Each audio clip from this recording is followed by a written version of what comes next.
Bueno, pues muchas gracias por venir a todas, a todos, a todos. Como saben, estamos en Utópicas y hoy estamos, bueno, felices porque pues, tenemos un cartel de lujo y no voy a decir más, simplemente voy a presentar a nuestra autora. Como pueden ver, tenemos aquí uno de sus títulos, pero pues allá tenemos más. Y quienes le acompañan también son autoras y en algunos casos también tenemos sus títulos, y si no los tenemos ahorita, los vamos a tener. Mi acordeón, Olivia Teroma, que sí, ahí tenemos una mesa. Clara Jiménez, espero que esté bien, y Aleida Belén Salazar, que ahí tengo mis dudas, pero que todas son grandes escritoras y pues sin más. Ya luego la gente de internet está invitada a hacer sus preguntas para que al finalizar podamos interactuar de esa manera, y la gente que está aquí pues con toda confianza pensamos que al final, ¿verdad?, podamos tener esta conversación. Pues sin más, bienvenidas y bienvenidos.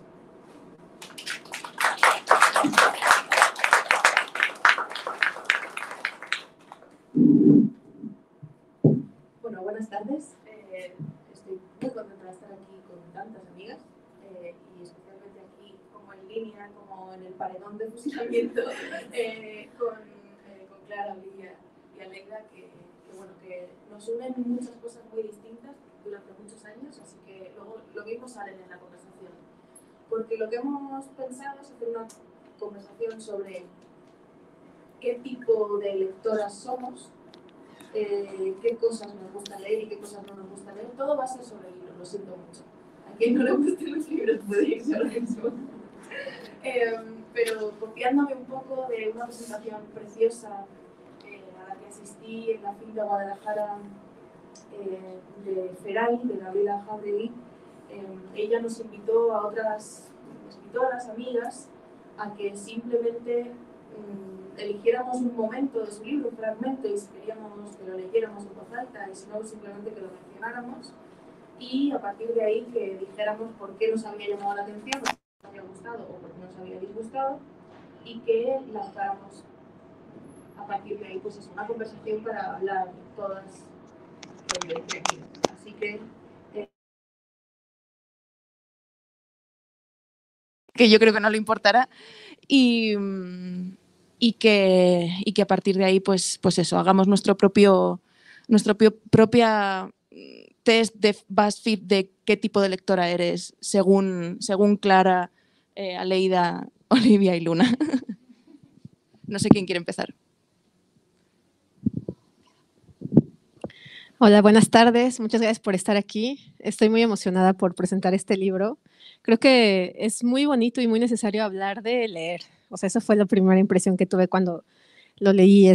Fue como tener una conversación muy metaliteraria o metalectora, tal vez se dice. Y entonces, me hizo pensar en mis propios procesos de lectura y creo que eso es lo chido, o sea, como estarse reconociendo y pensar, yo lo hacía o yo no lo hacía o jamás podría hacer esto se ve interesante, ¿no? Entonces, el que yo voy a leer uno de los fragmentos que se llama Una lectura amorosa, y ahí va, es cortito.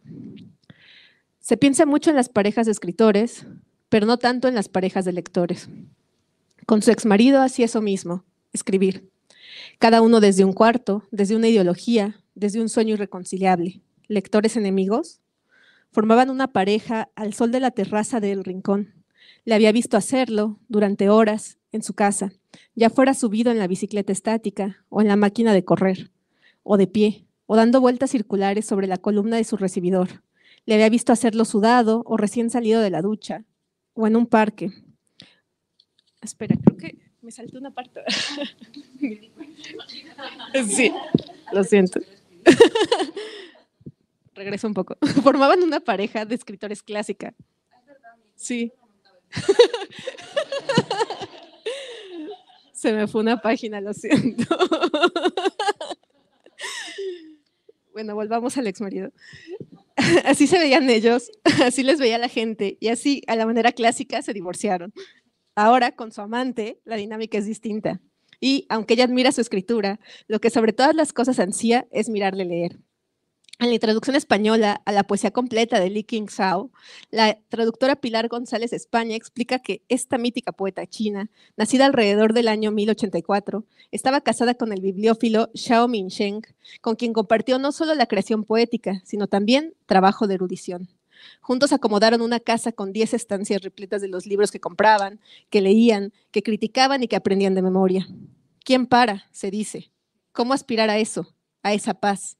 Es una lectura amorosa lo que ahora necesita, una lectura hecha con y por amor. Mirarle leer colma su corazón. Le había visto hacerlo desnudo, en la cama, con la correspondencia de Flaubert de la aplicación de Kindle. Le había visto hacerlo colocado de LCD, con un gran ejemplar de La broma infinita entre las manos, convencidísimo de que durante ese viaje delirante se lo acabaría. Le había visto hacerlo en un paso de cebra, mientras se daban la mano, subiendo por el lavapiés hacia alguna librería del centro de Madrid, en la que entre uno y otro podrían gastarse 100 o 200 euros en un santiamén. Le había visto hacerlo, quemándose la nuca, al sol de la terraza del rincón. Le había visto hacerlo durante horas en su casa, ya fuera subido en la bicicleta estática o en la máquina de correr, o de pie, o dando vueltas circulares sobre la columna de su recibidor. Le había visto hacerlo sudado o recién salido de la ducha, o en un parque, en un pollete de una estación de metro, en una cafetería. ¿Leemos?, le preguntaba él a veces. ¿Te apetece que nos sentemos a leer ahí?, le preguntaba ella. ¿Una horita más de lectura? ¿Follamos y volvemos a leer? Le había visto leer borracho, le había visto leer dormido, le había visto leer enfermo, le había visto leer un libro y luego abandonarlo destrozado, al darse cuenta de que aunque fuese en otra edición, eso él ya lo había leído antes. Le había visto leer en el baño de un hotel de Úbeda mientras cagaba, justo como en esa escena del Ulises en la que James Joyce sienta a Leopold Bloom en el retrete, leyendo, sentado en calma, sobre su propio olor que subía. Eco, Humberto, recupera esa escena en un momento de La memoria vegetal, donde sugiere que no se lee solo con el cerebro, sino que se lee con todo el cuerpo. Por eso con un libro lloramos, reímos, y al leer un libro de terror se nos ponen los pelos de punta. Porque, incluso cuando parece hablar solo de ideas, un libro nos habla siempre de otras emociones y de experiencias de otros cuerpos. Eco, Humberto, asegura que hay una relación directa entre el acto de la lectura y nuestra fisiología. Si eso es cierto, piensa ella, leer en casa de su amante, con el cuerpo siempre caliente, con los muslos siempre temblorosos y la oxitocina siempre revolviendo sus entrañas, la había convertido de súbito en una suerte de lectora amorosa, dispuesta siempre con ternura a convertir su acto más íntimo y solitario en un trabajo de erudición compartida. Por miedo a resultar pesada o débil, no se atreve a decirle lo que siente. Suena estopa en yeserías. Él se adentra en las narrativas de las mujeres que sobrevivieron a Auschwitz y ella da carpetazo a el mar, con otro clásico. Le mira, le vuelve a mirar. Lo que no se atreve a decirle al hombre que ama es que cuando lee quiere abrazarle, que le ha pillado manía a las horas en las que no comparte silencios con él. Quizá el problema de la lectura amorosa es que también es una lectura distraída. No sabe leer, solo sabe devorar. Es probable que tampoco sepa amar. Le excita la inteligencia ajena, se alimenta de ella. Y si es que solo existo en el tiempo detenido de los libros, anota amorosa en su cuaderno. Porque, si la teoría de la lectura fisiológica es cierta, Eco, Humberto, estaría invitándola otra vez a morir de amor. El amor es escribir, sugirió Hilda Doolittle. Escribir, amar, inseparable. Propuso luego Hélène Cixous. ¿Y qué pasa con la lectura? ¿Por qué nadie habla del amor de los que leen? ¿Por qué parece que ese trabajo sucio se lo hayan dejado a ella?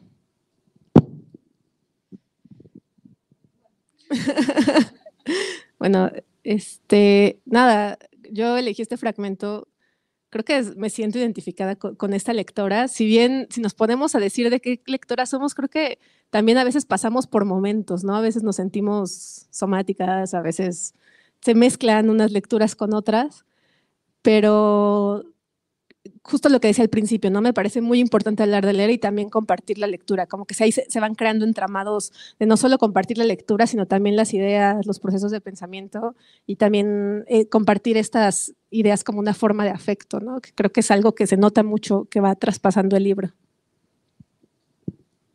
Sí, no sé, antes venía justo en el taxi hablando con Clara precisamente de esas lecturas amorosas y no solo con la pareja, que además esto es como pareja heterosexual a muerte, ¿no? En plan, es como más hetero y cis y casi monógamo no puede ser ese libro, ¿no? Pero más allá de la lectura con la pareja, veníamos hablando también de la lectura con las otras parejas, que son las amigas también, ¿no? Y, y no sé si a vosotras os pasa también, yo una de las veces cuando la gente me pregunta, pero en realidad para leer hay que estar solo, hay que estar muchas horas solo, sí, es verdad, pero a mí me pasa que cuando estoy leyendo algo y sobre todo cuando me gusta, es inevitable que piense en otras personas todo el rato. De hecho, no sé dónde lo contaba, que una vez, sí, con Ana Karenina hice el ejercicio también porque me estaba aburriendo un poco, hice el ejercicio de ver en quién pensaba cuando iba leyendo cosas. Y de repente hablaban de problemas familiares y ponía yo, papá. Hablaban de la maternidad de Ana Karenina y ponía Ulises, mi hijo. Hablaban de distintos momentos, ¿no? De cotilleos, etcétera, y de repente iba notando mi amiga Alicia, mi amiga Laura, no sé qué tal, y me di cuenta de que sí, de que yo estaba sola leyendo en mi casa, pero que esa lectura amorosa también era pensar en que todas esas ideas y todas esas escenas inevitablemente me llevaban a estar acompañada de las personas a las que quiero, que no sé si me quieren, pero yo a ellos sí. Y la cuestión es esa, ¿no? Que esa lectura amorosa, el leer Mata aparece de una manera muy concreta, pero con el tiempo y después de la publicación, porque este libro en España ya salió hace más de un año y ya como que lo tengo como muy machacado en la cabeza, todas esas ideas también, me di cuenta de que si hoy tuviera que reescribir eso, quizá la figura de las amigas cobraría muchísima más importancia. No sé. Pues No, perdón. no iba a decir que yo justo había elegido un fragmento que tenía que ver con esa lectura. Bueno, un poquito más antes de pasar a esto del siguiente fragmento, quería preguntarte cómo elegiste narrarlo en tercera persona. Porque este desdoblamiento, hay un pequeño guiño al principio, pero sí está bien interesante, ¿no? Porque además es una tercera persona súper íntima que en un punto te dices, esto suena muy cercano a la autora, ¿no? Esto es una tercera que no se ve tan alejada, pero que a la vez le da un aire de narración un tanto, no sé, tiene algo de épico también, ¿no? De estar ahí, bueno. Más, o sea, yo lo veía un poco más patético que épico, pero igualmente me pasaba, era una cosa también un poco bipolar. O sea, yo era la escritora hablando de la lectora. O sea, de repente, o sea, y de hecho por eso también hay notas a pie de página tan extensas y demás, porque yo creo que por un lado está la L que es de la lectora, o sea, es Luna, Miguel, hablando de otra L que podría ser yo, pero que en realidad es lectora, ¿no? Y entonces como que para mí era imposible, después de haber escrito otros ensayos con la primera persona muy presente, como Caliente o como incluso en el coloquio de las perras, ¿no? Donde el yo también está ahí, o después de haber escrito toda mi trayectoria como poeta, donde el yo es la protagonista, quien enuncia, evidentemente, o sea, no se puede distinguir, ¿no? de este cuerpo. Aquí me apetecía alejarme. Y también un poco desde esa bipolaridad de no sé si soy lectora o si soy escritora. De hecho, yo no lo soy. O sea no sé lo que soy. O sea, no lo soy. No sé lo que soy. Todavía no lo sé y no lo he decidido. Y cuando me preguntan a qué me dedico, cada vez digo, en vez de soy escritora, digo soy lectora. Porque me he dado cuenta de que es lo que más hago al final. Es en lo que más tiempo invierto en mi vida. Soy lectora, bueno, también duermo mucho, podría decir soy durmiente o soy respiradora, porque tengo que respirar para vivir, pero lo que más hago, que no sea como una cosa para vivir sí o sí, para que mi cuerpo sobreviva, es leer, que al final también mi cuerpo sobrevive por la lectura, pero bueno. Sí. Pues, bueno, como justo hablábamos de todo este tema de la amistad, pues justo el fragmento que yo había elegido, que me parece muy bello, pues trata este tema y pues ahí va. Dice, de acuerdo con la máxima de Alberto Manguel, La historia de la lectura podría haber empezado con la imagen de esas dos mujeres tumbadas en la playa, quemándose las tetas y conversando sobre chavales que antaño intentaban conquistarlas con vanas demostraciones bibliográficas, como si la historia de la lectura fuera la historia del sexo o la historia del amor o la historia de la amistad. Raíces y enfermiza, acariciando las páginas de Iris Murdoch con los dedos alados. Prácticamente una instantánea de Carlos Pérez Siquier. Por la noche brindan por cualquier cosa, están eufóricas. Metamor les cuenta que solo puede leer libros sobre relaciones de mierda entre padres e hijas. Lee para liberarse. Raíces les cuenta que solo puede leer libros escritos por mujeres racializadas que habitan casas con fantasmas. Lee para hacer justicia a unas cuantas. Enfermiza les cuenta que solo puede leer libros sobre amores imposibles. Lee para que el suyo sí lo sea. Entre ellas no hay competencia, solo un entramado amistoso. Cuando la ebriedad es más que palpable en sus tres gestos, Enfermiza cuenta la historia de la vez que no contestó a los mensajes calientes de un actor famoso con el que había coincidido en un evento. Metamor y Raíces se indignan con ella. Exigen que le escriba ahora mismo. Exigen que se lo tire por ellas. Exigen que sea el protagonista de sus novelas. Exigen que se convierta en reclamo de prensa rosa. Exigen que ese hombre tan guapo pero tan tonto salga con una erudita. Enséñale a leer, suelta una. Doña Juana, dice la otra, el alcohol justifica el giro elitista del cacareo, precisa fulana. ¿Qué quiere decir con eso exactamente? La pregunta es incómoda, rascamengana. ¿Clasista? Lloran de risa. Una hasta se mea, pero teniendo en cuenta la red misma de amigas lectoras que tan amorosamente ha tejido, ¿no sería muy engorroso a estas alturas agarrarse a un pene que nunca lee? G.K. Chesterton podría tener una respuesta a eso, piensa Zutana. En Lectura y locura argumentó que el erudito es un peligro para sí mismo y para la sociedad. Ciudadano de mundos irreales, en el limbo de los ávaros y de los borrachos, un vicioso necesitado de vínculos sociales que le devuelvan al mundo puro, pues los riesgos de la enajenación mental que conlleva la literatura se deben no tanto al amor por los libros como a la indiferencia hacia la vida. En la puerta de una iglesia, de madrugada, se hacen selfies. Metamor, Raíces y Enfermiza son mujeres del universo. Y aunque ella oculta a sus amigas los deseos mortales que ciertas lecturas le habían provocado a comienzos del verano, las tres se abrazan como solo pueden hacerlo quienes no son indiferentes hacia la gracia, ni hacia la imaginación, ni hacia la vida. Pues, no sé, a mí me gustó mucho este fragmento, ¿no? Porque, pues no sé, también me hizo pensar en, pues sí, ¿no? En todos los libros que he descubierto, pues gracias a amigas y que han salido como de conversaciones informales, no tanto de lo académico, ¿no? Y me parece como una forma muy placentera de leer y de seguir descubriendo libros. Y me pasa pues también aquí en México, de hecho, yo solo llevo viviendo en México 1 año y medio y llegando aquí me di cuenta de que, pues claro, ¿no? Todo lo que aprendí en la universidad en España o tal, pues es súper eurocéntrico muchas veces y mis amigos de aquí de México y mis amigas, ¿no? Pues me han abierto como las puertas a un montón de lecturas que no hubiera descubierto si no fuera por conversaciones informales. Estoy segura que luego hablando y tomando una cerveza aquí alguien me recomendará algún libro que diré, wow, no tenía ni idea, ¿no? Y eso no sé, pues me parece algo muy bonito que siempre hay que reivindicar. Precisamente esto me hace pensar en ti y en un momento con Aleida nos conocemos desde los 20 y pocos, principalmente Facebook, blogs, Tumblr, bueno, cosas como de hiperantaño de internet, ¿no? Y me hace pensar en ese momento en el que gracias también a, bueno, y sobre todo tengo mucho recuerdo de tus recomendaciones, Enriqueta Ochoa, etcétera. O sea, gracias a ti empecé a leer a autoras latinoamericanas del siglo XX, básicamente.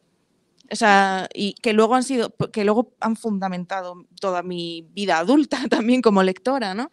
Pero era esa cosa de he conocido a una poeta o unos poetas jóvenes al otro lado del mundo que con quienes hablamos mucho de nosotros mismos y de nuestros amores y de nuestras aspiraciones y de nuestros poemitas juveniles, pero al mismo tiempo esa amistad nos está haciendo como construir también juntas una genealogía que hubiese sido imposible trazar de otra manera, ¿no?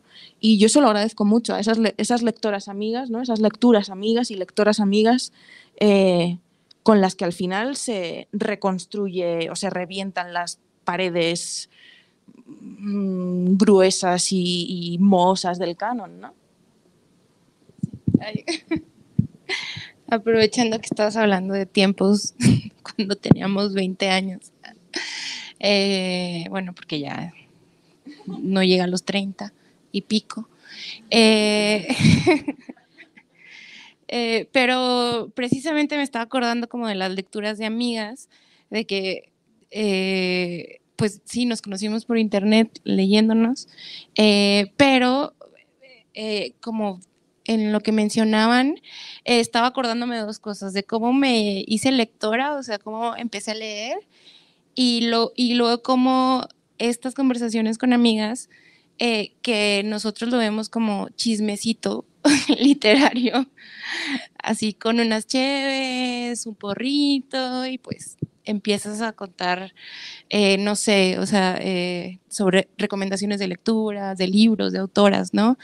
Y yo te quería preguntar, bueno, porque en mi caso, como yo me considero que me hice lectora, fue cuando, no sé, estaba en la primaria, pero como no había libros en mi casa, entonces cuando entraba al baño, lo que siempre hacía era leer los ingredientes de los productos, ¿no? Esas fueron mis primeras lecturas, la verdad, o sea, los ingredientes de las cremas, de los champús, o sea, todo, me leía todo, las etiquetas. Y ya después, sobre todo porque mi mamá era, bueno, era maestra porque ya se jubiló, pero era maestra y los hijos de maestros tenemos una herida, porque mientras educaban a otros niños y niñas, o sea, los hijos e hijas de maestros nos educábamos solas, o sea, hacíamos la tarea solas, leíamos etiquetas en el baño, no sé, pero ya después de ese proceso, pues empecé como, dije, no solo las etiquetas, puedo leer otra cosa, ¿no? Y ya empecé a leer, leer otra cosa que no sé, ingredientes. Y bueno, yo creo que... me fue la idea. Pero el caso es que eso. Y también yo quería como ver, como lo que mencionaban, que yo soy lectora por temporadas y por épocas y por moods en los que esté. Entonces, mi mood de hace 2 semanas era, bueno, que llevo desde 2 semanas, muy enojada con cosas de la oficina, y ahorita mis lecturas han sido corridos. Entonces, corridos así de que necesito leer letras de corridos para no enojarme y explotar en el trabajo. Y bueno, pero así, ya me fui a los extremos. Yo no leo corridos de momento, pero esa recomendación me la anoto. Precisamente, fíjate, me cuesta mucho hablar de cómo empecé a leer y de mis lecturas de niña. No sé si... Yo no le tengo nada de aprecio a esa época de mi vida. No sé vosotras, pero me cuesta mucho sentir simpatía por mis primeras lecturas. No sé, o sea, me cuesta muchísimo. Está ahí Lobito aprende a ser malo, está Mafalda a muerte. O sea, yo tenía el libro gordo de Mafalda, el todo Mafalda, debajo de la cama, y antes de irme a dormir como que me leía un montón de viñetas, ¿no? Y yo pensaba, cuánto estoy aprendiendo del mundo y de la vida, ¿no? Con Kino. Y, y de hecho creo que fue gracias también a Mafalda que decidí que yo quería ser periodista también, ¿no? Porque era como, wow, hay que saber cosas sobre el mundo, porque si no, no eres nadie, ¿no? Y no vas a poder ayudar a nadie nunca y en nada, ¿no? Pero todo eso, no sé por qué, yo no lo miro con cariño. No me genera... O sea, no siento una nostalgia cariñosa hacia las primeras lecturas. Quizás porque cada vez siento menos cariño también hacia mi casa de infancia, y yo soy hija de profesor de literatura y entonces en parte siento agradecimiento por la cantidad de libros que había en mi casa, pero también como que cada vez me siento también como más...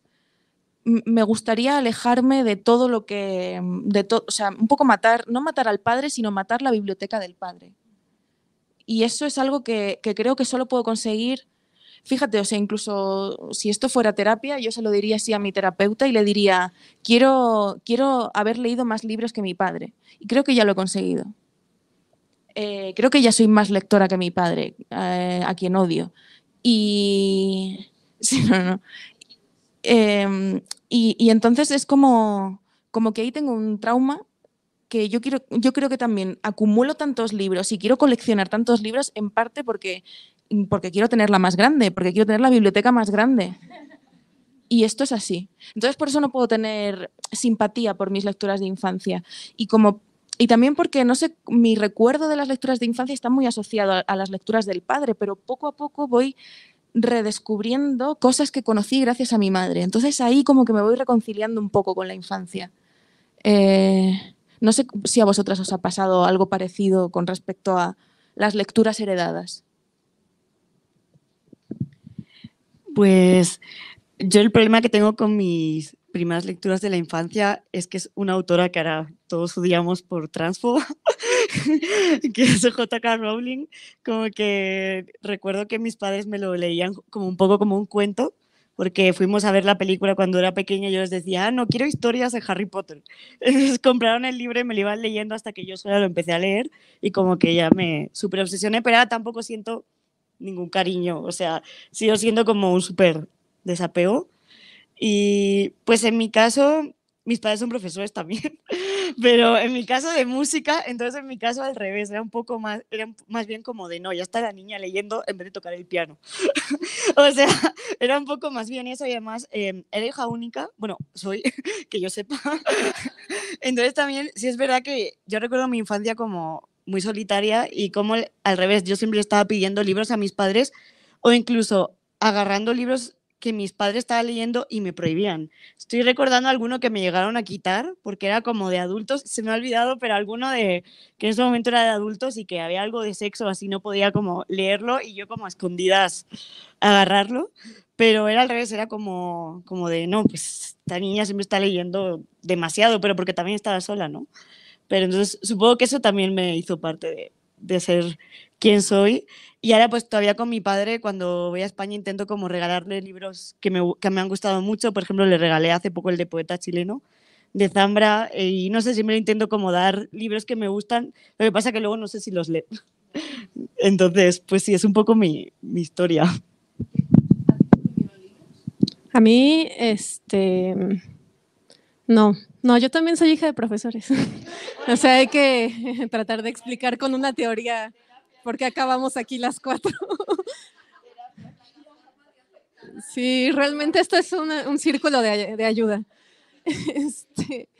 Sí, también había un poco de descuido ahí, justo porque estaban muy ocupados atendiendo a otras personas y a mí, a otros niños, a otras niñas, y a mí me tocó empezar a leer con la biblioteca de mi abuelo. El asunto es que mi abuelo fue historiador y economista y tenía una cosa, es una historia extraña y también un poco triste porque él creció en una familia muy humilde, o sea, él no tenía dinero para comprar nada, o sea, trabajaba desde niño y fue acercándose a la lectura por diversas circunstancias, acabó haciendo la carrera, entonces le dio una cosa de acumular libros y periódicos, entonces tenía todos los periódicos de Tlaxcala de 40 años, entonces era una biblioteca muy difícil de acceder, o sea, son de esas cosas como el internet, no hay tanta información que no sabes a dónde ir, así era la biblioteca de mi abuelo. Entonces llegabas y por aquí había contabilidad, economía, revistas de política, por ahí había cosas religiosas, algo de niños, entonces la verdad yo vivía perdida en esa biblioteca, de pronto encontraba algo bueno, luego encontraba libros muy malos y eso me desanimaba, así como historia de la economía política de México y era como, ¿esto qué?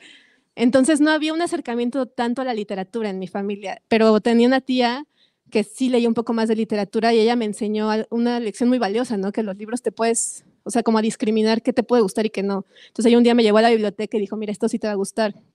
Y me dio Tom Sawyer, me dio El Señor de los Anillos y no recuerdo qué más, pero lo único que leí fue El Señor de los Anillos y El Hobbit. Y ahí podría hablar de tu libro que yo me reconozco como una lectora somática porque estaba muy chica, pero desde muy chica cuando leo pues como que entró en trance, no sé, pero yo soñaba con los caballeros negros del Señor de los Anillos. Entonces veía la ventana y estaba así asustadísima y hasta la fecha eso me sigue pasando. O sea, ahorita estoy leyendo La Ilíada y la otra vez soñé pues, unos sueños horribles con guerras y dije, no, esto está muy bélico. Entonces, lo cual es evidente, pero las palabras se me empiezan a meter mucho y las historias se me empiezan a meter mucho en el cuerpo. Y eso mismo, o sea, quería preguntarte si a ti te ha pasado, a ustedes les ha pasado, porque a mí a veces los libros me dan miedo. O sea, es algo que yo no noté aquí, o sea, que no encontré en todas las lectoras, pero dije, yo a veces soy una lectora miedosa y es un miedo muy inconsciente, ¿no? A veces este libro ahí siento que me está juzgando por no abrirlo y empezamos a tener este conflicto de sí te voy a leer, pero ahora no. Y creo que tiene que ver con muchas cosas, ¿no? Justo con que a veces falta este acercamiento, poder conversar, ¿no? Este libro me costó más, este es más fácil y que también tenemos los libros, o al menos en el entorno donde yo crecí, como el libro, ¿no? Lo que te va a llevar a tener conocimiento y ser mejor persona y no sé qué, entonces como muy no sé, idealizados, ¿no? Eso era una de las cosas que quería preguntarles. Bueno, en mi caso, lo del miedo es curioso, porque es verdad que no me he aproximado a ello, pero sí que creo que está en el fondo de esa teoría o idea de la lectura somática, ¿no? Del somatizar lo que se lee, del llevar a la del tener la necesidad de llevar a la práctica o incluso que mágicamente se instala en ti algo en tus sueños o en tus posturas o sea, yo he llegado a cambiar mi manera de comer por lo que leía, he llegado a cambiar mi manera de vestir por lo que leía, he llegado incluso a cambiar mi manera de amar por lo que leía. A mí Brigitte Vasallo me destrozó la vida. Básicamente, o sea, me di cuenta de que me tenía que divorciar. Entonces, como que realmente, no sé si, creo que no es miedo porque al mismo tiempo me gusta aventurarme a lo que me van a ofrecer, ¿no? Aunque sé que lo que me puede ofrecer cualquier libro, ya sea desde un poemario de alguien mucho más joven que yo, una Elizabeth Duval, por ejemplo, que sé que estuvo aquí hace poco, o alguien que lleva muerto no sé cuántos mil años, sé que no depende de mí, que hay un clic ahí que es la comunión que una tenga con ese libro, ¿no? Y yo me pongo como muy espiritual, mística, extraña con todas estas cosas y sí que es verdad que pienso que se genera una relación, o sea, hay algo que no sé por qué pasa, pero pasa. Y estoy muchas veces eso, ¿no? Estoy leyendo un libro y sé que algo que acabo de leer, una frase que acabo de leer va a ser determinante para el resto de mis días, ¿no? Y no es tanto voy a buscar una lectura porque estoy enfadada. O sea, esto yo no lo hago tanto, ¿no? Yo no, o sea, me pasa más al revés. Es decir, yo no estoy triste y voy a buscar algo que me provoque felicidad en la lectura, sino que al revés, que es la lectura misma la que viene hacia mí, ¿no? O a lo mejor es que yo estoy demasiado como abierta a esas posibilidades. No sé qué estoy diciendo. Pues bueno, no sé, yo creo que en mi juventud,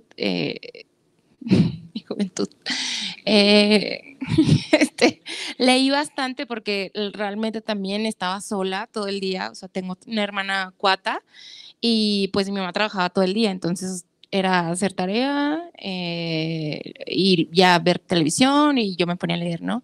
Y sí, o sea, lo que tú decías que, que te destrozaron la vida, a mí me destrozó la vida La campana de cristal cuando lo leí en los 10 y tantos y dije, no, me quiero matar. Pero bueno, no, sucedió. O sea, pero realmente me deprimió mucho ese libro, que de hecho no lo he vuelto ni tocar porque sé que si lo vuelvo a tocar voy a caer en un episodio así de depresión. Y sí, o sea, hay también incluso el último libro que releí, porque estuvo hace poco Dalia de la Cerdaca, que fue Perras de Reserva. O sea, hay cuentos que en su momento como que no, pues lo veía desde como una perspectiva, pues desde fuera, digámoslo, y después de que pasé por varias cosas, hay realmente cuentos de ella que ya no puedo terminar de leer porque me pongo a llorar, recuerdo como episodios de violencia, entonces, o sea, de mi propia experiencia y es como muy complicado, ¿no? O sea, es un libro que, por ejemplo, al menos luego sí necesito como creo que no estoy ahorita mentalmente preparada para este libro o a veces, por ejemplo, hace unos días hablaba con César Bringas, que es un poeta de Puebla, que estábamos, porque pues las dos pasamos por una separación reciente que parece también como un divorcio, aunque no firmamos papeles.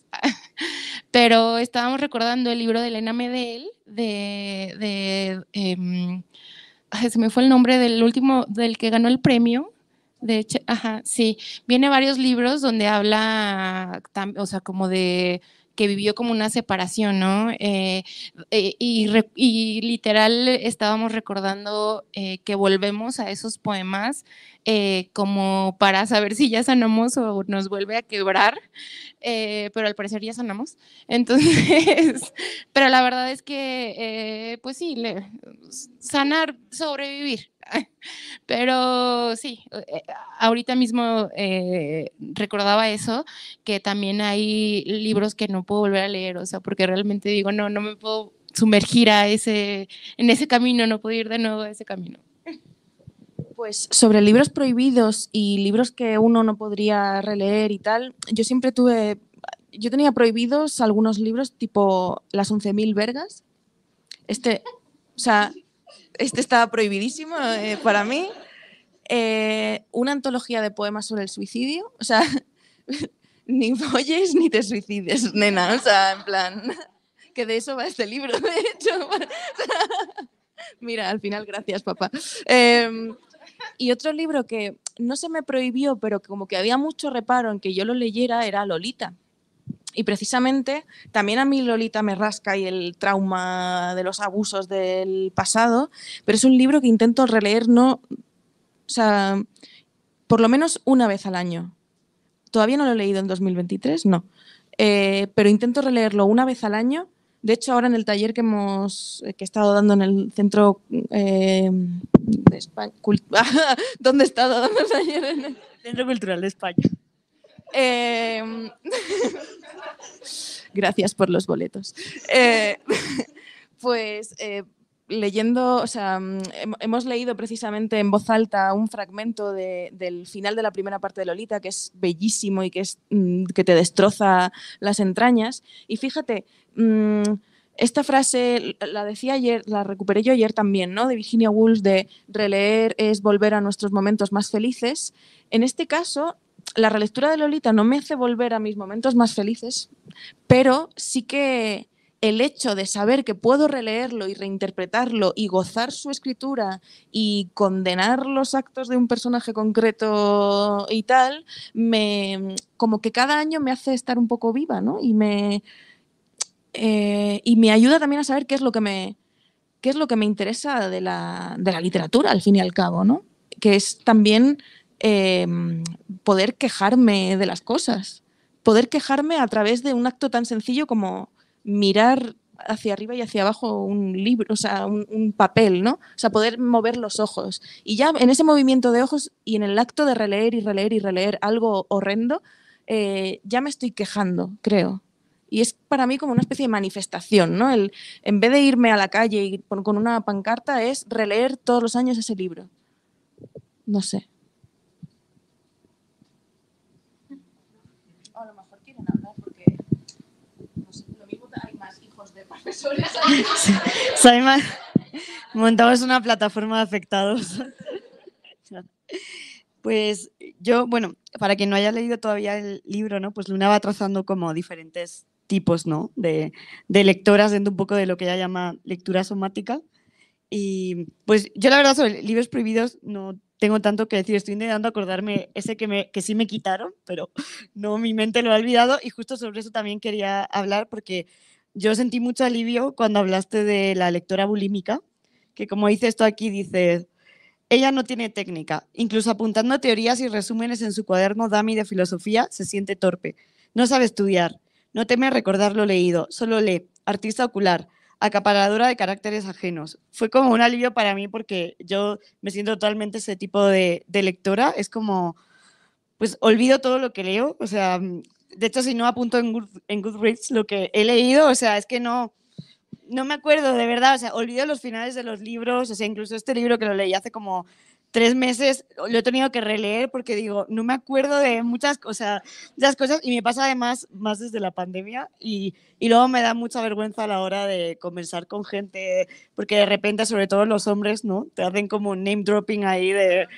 Sí, sí, sí, y tú te quedas así y luego dices, no, pues es que yo sí he leído un montón, pero como que hay una bruma mental que olvidas y digo, y lo agradezco mucho que lo hagas en el libro y también como que yo pienso que no hago muchas relecturas porque siempre también me agobio de todo lo que me queda por leer. Y también es como, ¿qué se hace con esa, sí, con esa ansiedad y esa bulimia lectora que nos hace leer mucho y luego también nos hace olvidar? ¿Cómo se sienten con eso?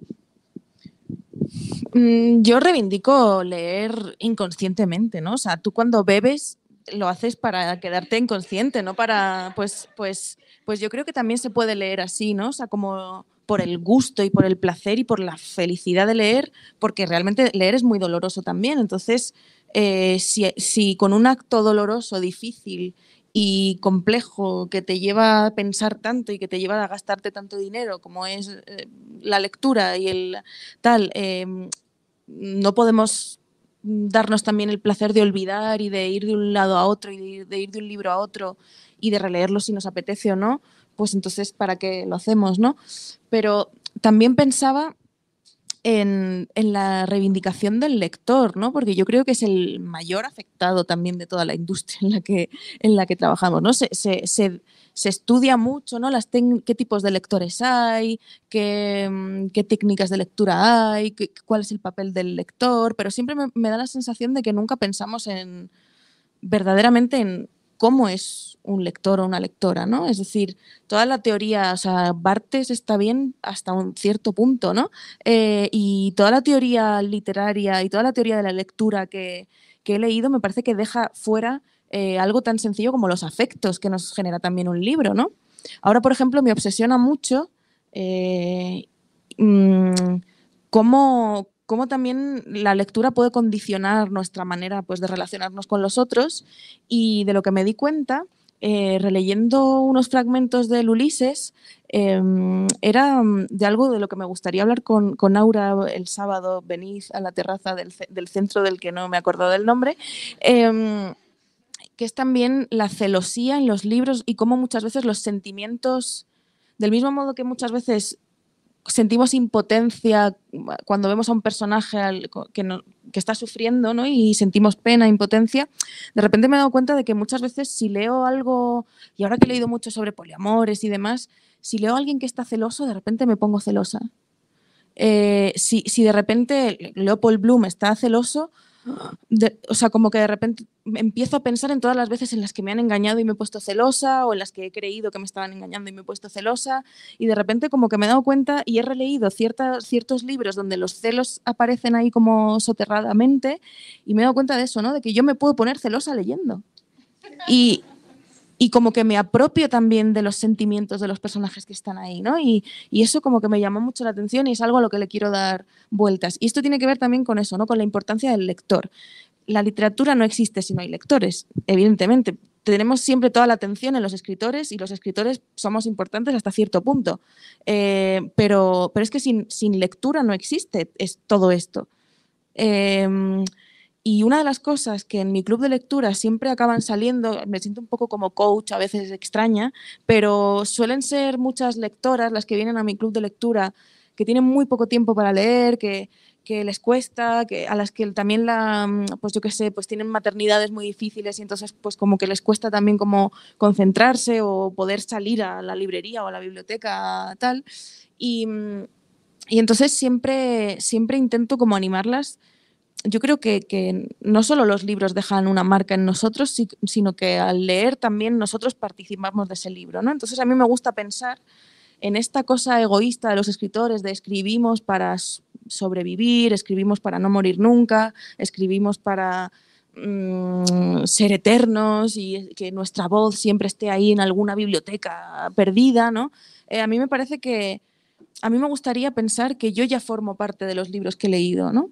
Por eso no me importa. Cuando alguien me dice, yo es que leo poco, y digo, da igual, lees. Entonces yo cuando releo Lolita, pienso, yo ya formo parte de Lolita. Nadie va a ver mi nombre aquí, nunca, pero yo ya sé que formo parte de esto porque de alguna manera mágica ya formo parte de esto, ¿no? Entonces me gustaría pensar eso, ¿no? Que la lectura al final te eterniza dentro de todas esas ideas, ¿no? Y por eso quería reivindicar también a esos artistas oculares, ¿no? Porque perdemos mucho tiempo moviendo los ojos. Gracias. Ahora que hablabas de esto de las personas que no tienen mucho tiempo de leer y así, algo que dijiste en el taller que fue en el Centro Cultural de España, estábamos escuchando un poema y cuando terminó dijo, bueno, ya lo leímos con los oídos y eso me gustó mucho porque justamente también es esta cosa de poderse acercar de otras maneras a la lectura, ¿no? De pronto vas a una lectura en voz alta, o sea, ahorita ya leímos un poquito de Lermata, ¿no? Y la lectura, pues, todos los que la escucharon formaron parte de ella también. También están los audiolibros, no sé. Yo trato, sí, de diversificar la lectura. A veces también, ahorita que estaba pensando en tu libro, pensaba que tanto los libros son como personas, o sea, como que te acercas a una persona y la vas entendiendo y te vas metiendo mucho con ella. Es como estar escuchando estas voces y, si será de ahí que viene esa cercanía y a veces también el temor, ¿no? Como esta cosa antisocial. Y hablando de los libros que nos han afectado mucho, yo creo que los libros que más nos afectan, historias que yo conozco son los de la adolescencia, ¿no? O sea, a mí me tocó un paquete así, conjunto de Carlos Castaneda, no lo hagan, Hermann Hesse y Aldous Huxley, entonces imaginarán qué clase de adolescente era. Podía tirarles un sermón en cualquier momento sobre la realidad aparte. Pero también es una cosa muy loca porque es un momento donde estás súper receptivo a escuchar nuevas ideas y entender las cosas de otra manera. Y creo que otro libro que me afectó un montón fue La Aleph de Borges, porque ahí fue donde empecé a pensar en ser escritora. Entonces eso ya fue una afectación de por vida. Y eso, o sea, creo que la conexión puede ser súper profunda y también a veces pueden ser cosas súper pequeñas, ¿no? Como La Aleph es un librito así y es algo que todavía me sigue haciendo preguntarme cosas. A lo mejor merece la pena que ellos hagan preguntas, pero sobre esto de un librito así que todavía sigue haciendo que nos hagamos preguntas, precisamente el otro día lo de leer con los oídos me hace recordar una conferencia que dio Zambra el otro día en Barcelona, Alejandro Zambra, en donde él también hablaba de, ¿cómo era? De escuchar con las manos. Cuando copias un poema cuando copias algo que has escuchado, bueno, no sé, era una expresión súper hermosa y también hablaba de algo que ahora que estoy medio mística me interesó mucho, que es también esos poemas a los que vuelves una y otra vez como quien reza, ¿no? Como quien reza cada noche, ¿no? Reivindicando la relectura, esos poemas a los que una vuelve y vuelve y vuelve.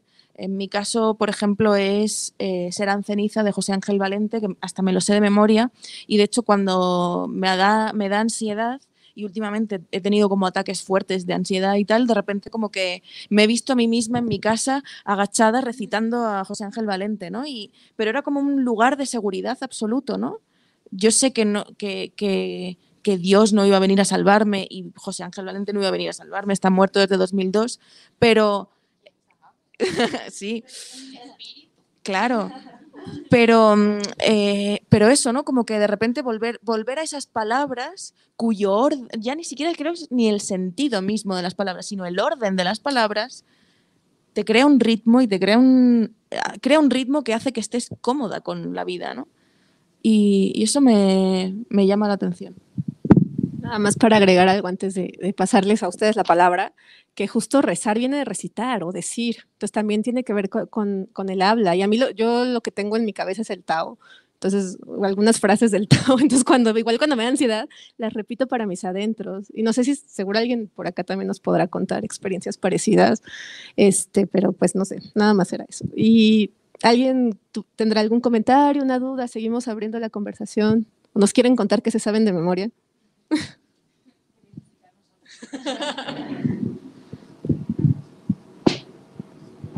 Ay, pues justo como... Sí, creo que sí, ¿no? Me acerco más. Ahí se escucha, ¿no? Pues este libro como que me encantó y creo que tiene un efecto al mismo tiempo como el mismo libro. Como no lo puedes dejar de leer, no lo puedes dejar de consumir porque es como tan fluido y como tan como enigmante. Pero bueno, esto como que... Eso, como que me regresó a esta primera experiencia de la lectura. Porque para mí creo que fue como muy, muy rechazada, porque era como, se tiene que leer mucho, o lo tienes que leer por la escuela, o como, entonces esta experiencia como que totalmente era como, no, no es mío, hasta como que llega o sea, como algo personal. Y a partir de ahí, como que se empiezan a crear puentes. Y me encantó esta parte de los libros son como personas que vas conociendo. Entonces, cuando conoces a alguien más.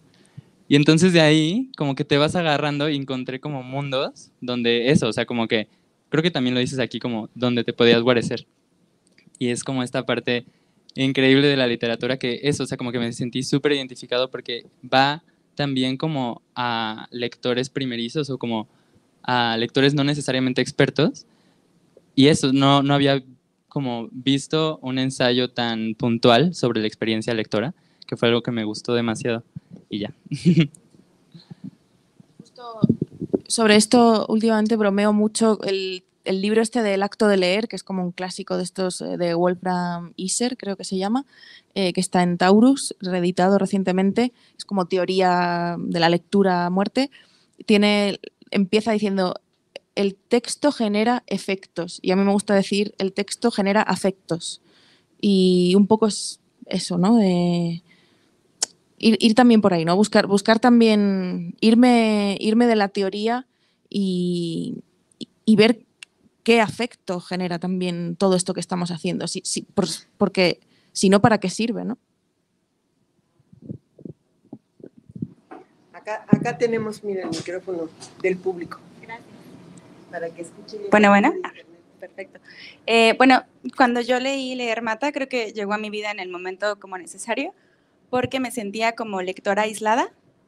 Creo que cerca de mí no hay muchas personas que lean frecuentemente y tal, y a veces tengo como la necesidad de que si leo algo muy interesante, tal, como lo quiero conversar, y como que me sentía muy aislada. Y me di cuenta de que muchas veces escucho como a escritoras hablando, dando conferencias y tal, porque me interesa mucho su vida lectora. Creo que porque es una forma de encontrar lectores alrededor de mí, aunque estén lejos. Y al final como que me di cuenta de que no estaba tan aislada, porque justo leyendo Leer Mata y escuchando videos o tal, por ejemplo, con un video tuyo llegué a leer a Olivia Terova, también te escuché leer Pura Pasión y entré a Annie Ernaux, y así como que han sido amigas que me han llevado como que a leer otras cosas, y siento que a veces no nos damos cuenta, ¿no? Que pensamos que leemos solas, que es un acto solo, pero el simple hecho de conocer a otros autores o tal, ya es formar una comunidad, aunque no sea una persona a la que conozcamos como directamente, y eso quería agradecerles. Qué bueno. Sí, bueno, yo estoy muy agradecida de las redes sociales, o sea, creo que gracias, antes lo hablaba, ¿no? Gracias a Internet conozco a otras autoras que me permiten conocer a clásicas que de otra manera, a las que de otra manera no hubiese llegado, ¿no? Así fueron mis 20s, ¿no? Y yo lo agradezco mucho. Y al mismo tiempo, esa sensación a mí también me gusta, quizá porque como hija única e hija de profesores, aquí estamos condenadísimas, esa sensación también de ese miedo, yo no tengo miedo a los libros, pero más a las personas. Entonces, ese miedo a interactuar, el hecho de por ejemplo, de seguir las lecturas de otras personas por redes sociales sin tener que interactuar con ellas, también me siento partícipe igualmente, ¿no? Y entonces yo hay gente de la que veo que si está leyendo, o sea, hay gente de la que me compro casi todo lo que recomienda. El canal de YouTube de Aura, por ejemplo, es un gran sitio para conocer todo lo que se está haciendo aquí y a un montón de autoras jóvenes que, por ejemplo, a España no llegan, pero que sus reseñas me sirven también para estar al día, ¿no? Y no tengo que interactuar, o sea, quiero decir, yo no te pongo comentarios en el YouTube, lo siento, a lo mejor debería para que haya más interactuación o lo que sea, ¿no? Pero digo que eso está bien también, ¿no? La sensación de que es un acto silencioso, entonces compartir silenciosamente es bonito también, ¿no? Y también, como lo has descrito, creo que también hago el chiste en alguna nota a pie, que es como una especie de enfermedades de transmisión lectora, ¿no? Un poco también, ¿no? Que al final todos acabamos, o sea, creo que Zambra nos ha infectado a todos con poeta chileno, ¿no? Es decir, es como el libro que siempre lo lees porque has visto que otra persona lo estaba leyendo, ¿no? Y es como la gran enfermedad actual, Zambra. Pero para bien. Claro. Que es curioso que luego me he dado cuenta que es algo también como en Twitter. Como que luego, fuera de ciertos círculos, me ha pasado de, ay, ¿no conoces a Alejandro Zambra? Como que todos en España estamos obsesionados y luego la gente como, ¿quién? Y tú como, ¿cómo no? Si todo el mundo en Twitter lo conoce y es como, es infectadísimos, ¿no? Pero pues pienso que también es muy bonito eso, ¿no? Formar esas comunidades y también eso, ¿no? Pues salirte del canon. O sea, yo, por ejemplo, siento que ya no leo a hombres de la misma manera que lo hacía hace años, ¿no? Es como, y si puedo elegir, intento leer mujeres conscientemente porque es como de, no, ya me pasé muchos años leyendo, pues sí, a estos señores, en plan, Webelek, Bukowski, esas cosas. Pero, pues no, yo sé, no sé, pensando también eso en la lectura somática y en cómo nos acompaña también, me he dado cuenta que, por ejemplo, desde que soy pequeña, aunque cada vez, o sea, da igual donde vaya, aunque luego no lo saque del bolso, siempre llevo un libro. Y creo que es un acto que mucha gente hace, que a lo mejor es un libro que no lo lees ni siquiera, o no lo terminas, pero lo llevas ahí contigo, vayas donde vayas. Y creo que eso, por ejemplo, también es algo bonito. Sí, que también es una forma de sentirse acompañada, ¿no? Hablando de esto, que los libros son como personas. Y nada más quería apuntar un poco sobre esto del miedo, o sea, que es como todos los miedos, es muy chido cuando puedes superarlo y que eso también te da otra relación con el libro, ¿no? O sea, justo esos libros difíciles, esos libros complicados, cuando sientes que llega el momento, ya estás así como, ahora sí me lo voy a aventar. O sea, yo voy a seguir leyendo la Ilíada aunque tenga pesadillas, eso era lo que quería decir. Lo que precisamente decías de que siempre un libro nos acompaña, también me pasa igual, pero ahorita lo que a mí me pasa es que, bueno, yo soy de Torreón, Coahuila, pero viví aquí en la ciudad 6 años y luego me fui 3 años y regresé hace un año a vivir. Entonces, no he podido traerme mi biblioteca, así que siento como si me faltara una extremidad, o sea, de verdad, incluso donde los tengo guardados, que es en casa de una amiga, es como si los estará cuidando, se estarán llenando de polvo. Ya está, o sea, de verdad, o sea, porque las veces que he ido a Torreón, pues no he tenido como ese tiempo de poder mandármelos, porque además cuando yo recuerdo que la primera vez que me vine a vivir a esta ciudad, me vine yo de que, pues no tan cargada con 5 cajas de libros, leve, y dejé lo demás en casa de mi mamá. Y cuando me fui de aquí, hace 4 años,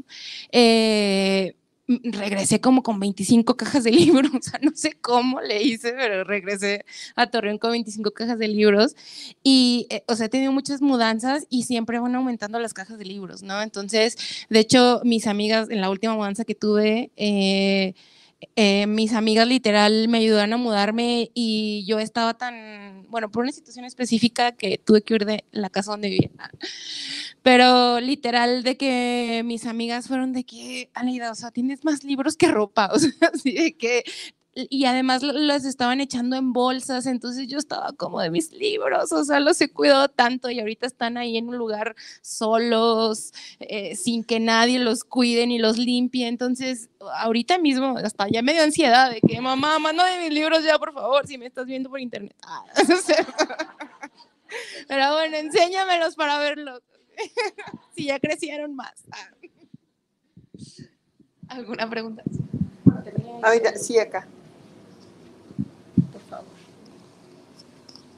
Bueno, a mí una parte del libro que me dejó pensando por mucho tiempo, igual me abrazó mucho, es la parte de marcar los libros, ¿no? Que tú no marcas los libros, sino también el libro es, pues te marca a ti, ¿no? Y a mí me pasa mucho que, por ejemplo, pues a veces estoy en mi cuarto ahí toda rodeada de muchas cosas y pues veo mis libros, ¿no? Y de repente a veces solo los tomo, lo abro y ni siquiera me pongo a leerlos, solo veo las citas que están subrayadas. Y creo que eso es lo más íntimo del libro, porque es nuestras experiencias con el libro y nuestras experiencias al final con la vida también, porque es un recorrido por eso que nos hizo pasar a subrayar esa parte solamente. A veces solo una palabra, ¿no?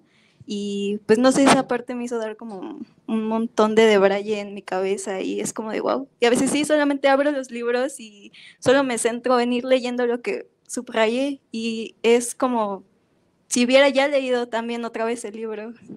Y pues bueno, quería dar como ese super.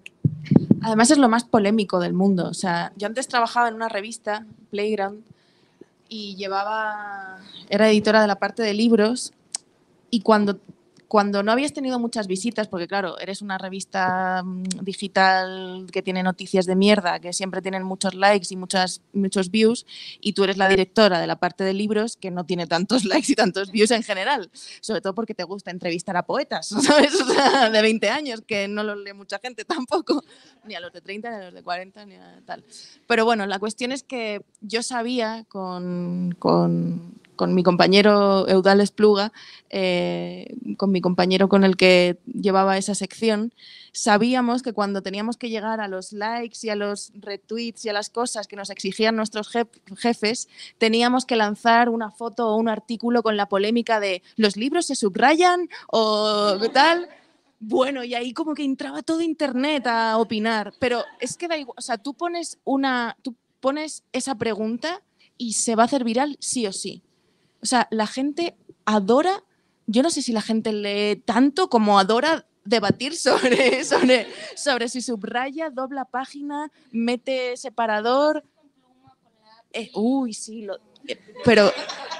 pero que hay un chico, a lo mejor está aquí, que me escribió una vez, o sea, yo siempre lo pregunto porque puede parecer que le estoy criticando, pero en realidad fue el que me criticó, da igual. La cosa es que me dijo, a veces dejo de seguirte porque subes demasiadas stories subrayando con bolígrafo y me da de entera. Y digo, pues yo lo siento, o sea, no sé, ¿sabes? Pero es verdad que hay gente a la que le pone enferma todo eso, ¿no? Y hay gente también que piensa que no se lee bien, o sea, que si subrayamos ya estamos colando nuestro pensamiento en el libro. Es decir, ya estás participando en el libro y por lo tanto no estás haciendo el ejercicio óptimo de lectura que es solo hacer la barrida con la mirada, ¿no? Entonces a mí eso me parece complejo porque es como, ¿y si no meto mi pensamiento? O sea, es que hay un intercambio necesario, ¿no? Entonces, eso de que no pueda meter mi pensamiento en el pensamiento del otro, ya no sé si es tan divertido entonces. Así que sí, hay que subrayar.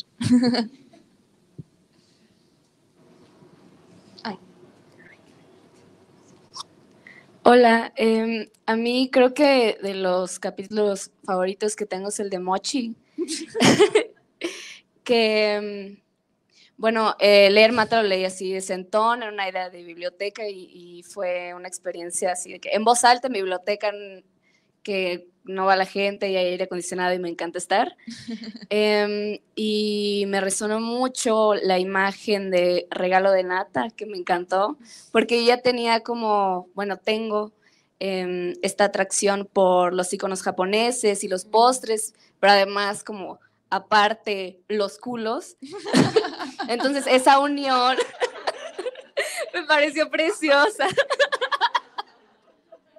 O sea, bueno, es que creo que cuando te leo en tus ensayos y en tu poesía, creo que me reflejo y como que siento que no está, bueno, no sé si decir no está mal, pero me da mucha tranquilidad el saber y reconocer que me gusta leerte porque me reconozco ahí, o sea, como que no está mal que me la pase pensando en sexo y en poesía y en mi deseo es ser artista, pero que en mi descripción de artista sea pensadora. Como que la parte de hablar de la erudición y la pasión por la literatura me encanta porque cuando comparto este deseo parece que vivo en una utopía y que pues tal. Creo que mi pregunta en concreto es ay, aparte de lo que dije, o sea, nada que ver del capítulo. Bueno, es que esto lo iba a... Yo estaba esperando una pregunta sobre culos, sinceramente. O sea. No. Creo que lo iba a hilar como punto y aparte, ya no lo hilé, pero en la parte del Batania, porque creo que a través de tus recomendaciones yo he tenido como grandes auges de Batania. Por ejemplo, Amelino Tombes también, de que tengo este libro, lo acabo de comprar y al día siguiente lo leo entero y lo necesito y así. Si tienes ahorita un Batania, ¿o cuál ha sido tu último? Pues, a ver, Batania, para quien no haya leído el libro, es como la expresión que usan la lectora y su amante para referirse a momentos en los que se obsesionan o bien solo con un autor o con un estilo o con una época o con una editorial concreta, tal. Entonces, reconozco que he tenido como 2 medio batanias o 2 super batanias, no lo sé. Uno es que un día tuve como pesadillas y me desperté con ansiedad y me dio por reordenar toda la biblioteca de mi casa. Y entonces me di cuenta de que la poesía tenía que estar separada de todo lo demás. Porque yo quería saber cuánta poesía tenía, porque yo lo tenía todo junto. Entonces ya no sabía cuánto de filosofía que tengo, cuánto de ensayo, cuánto de narrativa y cuánto de poesía. Me di cuenta de que lo que más tengo es poesía y además destaca mucho y es enorme mi biblioteca. O sea, pero dije, hostia, realmente es mucha poesía, qué bien. Pero de repente dije, no tengo a Rosario Castellanos. No tengo a Rosalía de Castro, no tengo a Octavio Paz, no tengo, y dije, Dios, no tengo a Antonio Machado.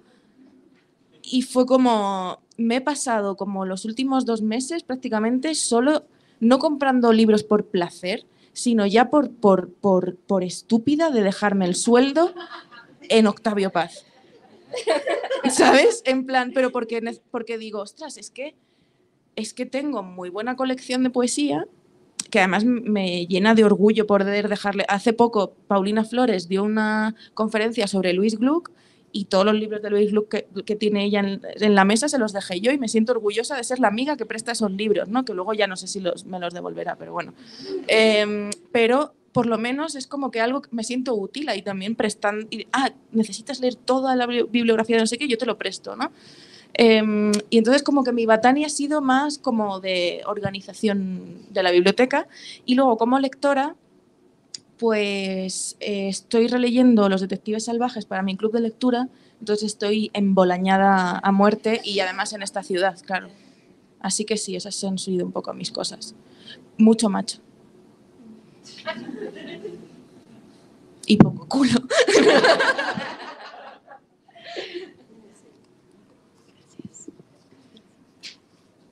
Bueno, hola. Yo tengo 2 preguntas para las 4. Uno es si cuando ustedes escriben piensan en los lectores que quieren que los lean, ¿no? O sea, en este sentido, justo hablando de los lectores, y eso cruza por su cabeza o es completamente independiente y ya después se sorprenden de quién los lee, ¿no? Y la otra es si en esta parte como lectoras escriben mientras leen, ¿no? O sea, a mí me pasó que yo me di cuenta que en ciertos libros yo decía, no, pues sí, tengo que, o sea, estudié filosofía, era como, pues si tengo que leer a Kant, debo de llevar una libreta porque, pues, ¿dónde rayos voy a apuntar, no? Pero después me di cuenta que en realidad ya en todas las lecturas era que siempre traigo una libreta porque en cualquier momento era como, o sea, es que esto tengo que apuntar, ¿no? Y ya a veces como que en el mismo libro no cabe y es como de, no, tengo que escribir en otro lado, ¿no? Entonces, si eso como es parte fundamental también como para ustedes, o si tienen como algún método en ese sentido, o como escritoras también, creo que en esta parte del diálogo con los libros, esas mismas notas terminan sirviendo para otros escritos que tengan, ¿no? Y ya.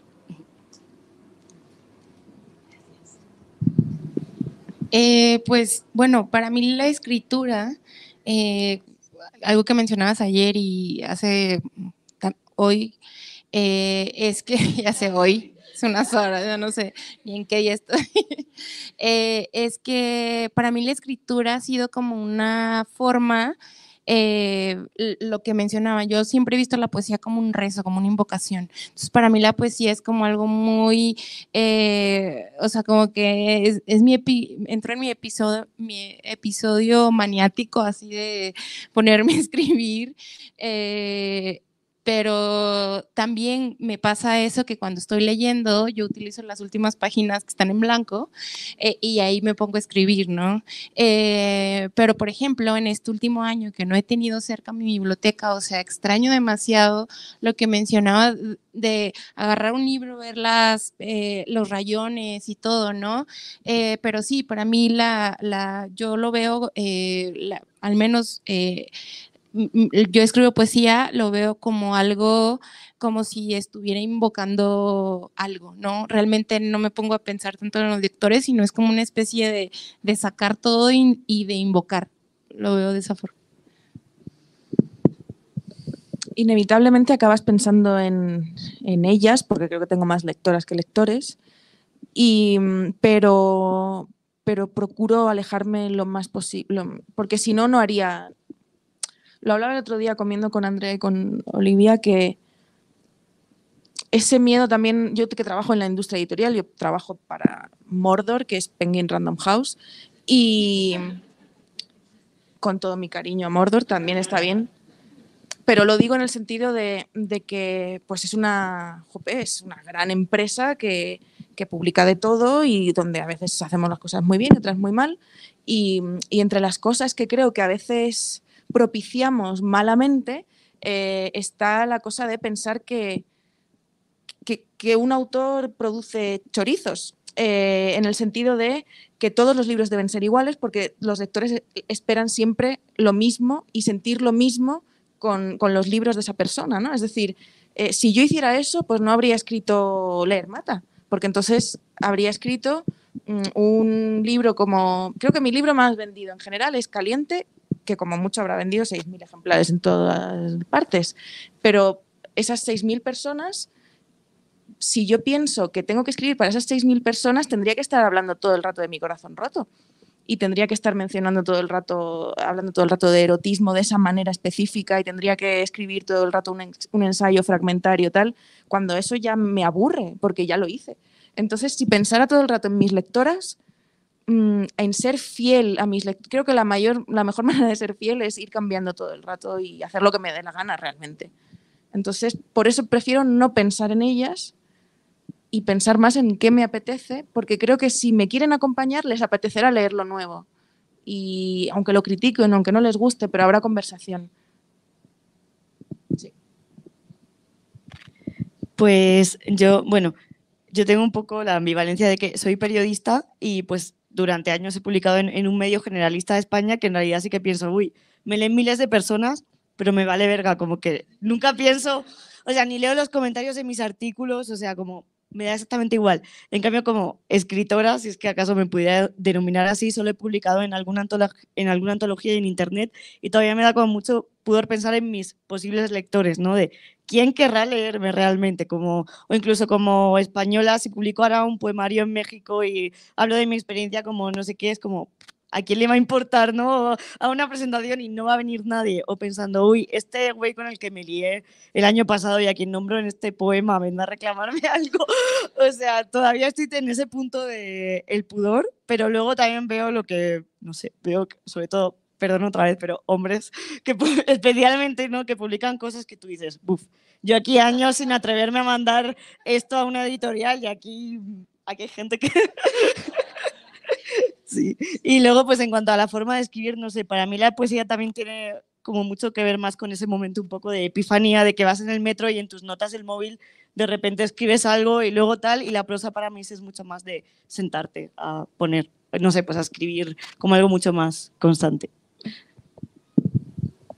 Pues en mi caso mi escritura tiene varias partes, o sea, es un proceso que sí voy diferenciando. O sea, la primera es pensarla, imaginarla, ¿no? Obviamente no es como, va a empezar con estas palabras, pero sí una noción. Entonces, por ejemplo, si quiero escribir algo de ciencia ficción, empiezo a leer libros así como para entrar al tono. A veces hasta le digo de broma a mi novio, no, es que necesita buena prosa, así como para tenerla en la cabeza y tratar de hacer bien lo que estoy dispuesta a hacer. Y después de estarlo pensando, lo empiezo a escribir y ahí sí trato de no pensar en nadie más que en mí, porque justo puede llegar esto de la censura, ¿no? Como de, ¿qué va a pensar mi mamá cuando ve esta escena de sexo a la mitad? Así, no tan justificada, ¿no? Entonces, justo trato de no pensarlo, pero después de eso sigue la revisión. Y ahí sí trato de pensar en las lectoras, no tanto en el sentido del tema o lo moral, sino de que se entienda. Entonces ahí entra como un proceso de desdoblamiento, que es sentirme lectora, ¿no? O sea, sentirme lectora de mí misma y empezar a revisar como, aquí ya se está poniendo medio aburrido, y así como, quítale esta parte, o ya repetiste esta idea 3 veces, o sea, seguro ya te entendieron a estas alturas. Entonces ahí es cuando yo me voy revisando y sí creo que es necesario para mí pensar en quién me va a leer, ¿no? O sea, como para que pues tenga una experiencia de lectura como la que yo quiero que tenga, ¿no? Agradable, que dé miedo, lo que sea, pero que llegue a esa finalidad. Y sobre las notas, Yo anoto nada más cuando estoy haciendo investigaciones, o sea, como de algo, para algún tema en específico, ¿no? Y a veces pongo resúmenes en post-its, así como aquí dice esto, porque si no luego estoy buscando la idea y nunca la encuentro.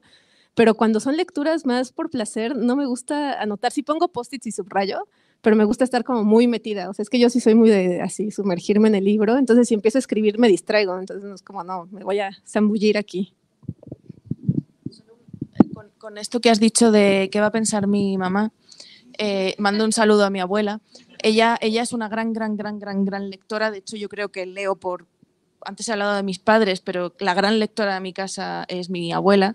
De hecho, ella estudió letras como de la primera generación prácticamente de mujeres que podían estudiar letras en Madrid, en la Complutense, y llegó a conocer a Borges porque fue allí a la universidad a dar una clase y tal. O sea, que ella tiene una historia que yo he conocido muy tarde, además. Prácticamente a los 25 o 26 años, cuando yo tenía esa edad, mi abuela me empezó a contar estas historias, ¿no? De todo lo que ella que se había carteado con Miguel Delibes, que no sé cuántos, o sea, unas cosas que digo, joder, abuela, ¿por qué no me habías contado esto? Pero a ella le cuesta mucho leerme por los temas de los que escribo. Y entonces, hace poco, se casó mi prima Irina, que estará a punto de dar a luz, así que hola bebé y hola Irina. Y entonces mi prima me encargó ser como la que oficiara la ceremonia y escribir yo los textos y no sé qué. Y mi abuela, y perdón abuela, por contarlo públicamente, le dijo, pero Luna, si solo escribe de pollas. Y de culos. Pero claro, en plan, ella pensando que en la boda de mi prima yo iba a hacer una orgía o algo, ¿sabes? En plan, pero me porté bien y solo hablé un poquito de Safo, ya está. Y ya que se entienda lo que se quiera. ¿Alguien más? ¿No? Fantástico. Pues no sé, si queréis, he visto que tienen bebida y a mí me está apeteciendo. Sí, y yo creo que si vamos a hacer firma sería aquí mismo. Vale, perfecto. Muy bien. Pues... Pero que por favor, como dicen en las fiestas, hagan una cola. ¿Vale? Por favor, para no tener desorden. Pues muchísimas gracias. Y quien quiera pase. Gracias.